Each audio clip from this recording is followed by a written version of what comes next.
Extended ng 1 linggo ang libreng sakay sa Pasig River Ferryboat System sa pangunguna ng Metropolitan Manila Development Authority o MMDA.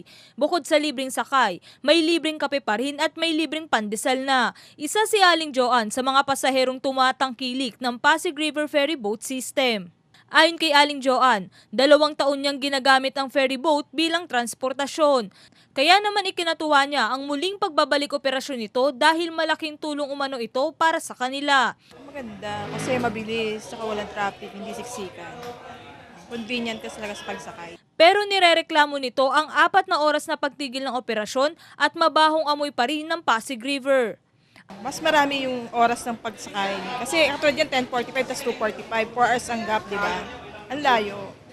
Tulad yan, nahuli lang kami ng konti kasi hindi ko pa alam na ganoon pala yung oras nila ngayon. Kasi yung dati, kabisado ko, ngayon hindi. Sa naamoy ko ngayon, mabaho.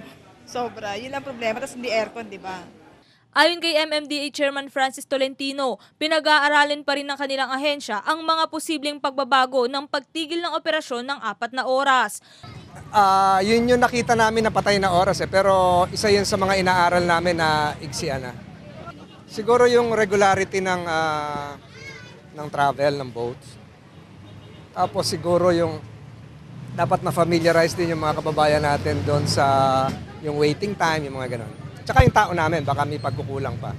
Merong isang operator magfi-field na ng air-conditioned ferry. Pag-uusapan din ng mga ito ang posibleng pagbabago ng singil ng pasahe. Ayon pa kay Chairman Francis Tolentino, sa kanilang obserbasyon, dumarami ang mga pasaherong tumatangkilik sa pagsakay sa ferry boat. Tumataas yung ridership. Meron tayong mga random interviews, ganun. Kung masasiyahan sila. Ang kailangan doon, yung satisfaction ng rider. Ikinatuwa naman ng mga pasahero ang pagpapahaba ng 1 linggong libreng sakay sa ferry boats. Hindi, okay. Medyo makaano naman sa masubukan namin yung pereng bago. Okay lang. Maganda naman, oh. Ay, nagpapasalamat kami kasi nakalibre kami. Kaya kasama namin yung mga bata habang wala pang pasok. Mas maganda, di ba? Kasi nakakalibre ka. Tipid sa amin.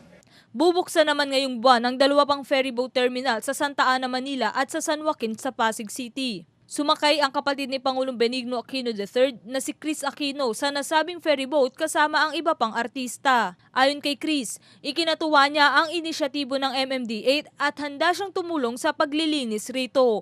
Ako po ang inyong kaibigan, Maan Primero para sa Newslight.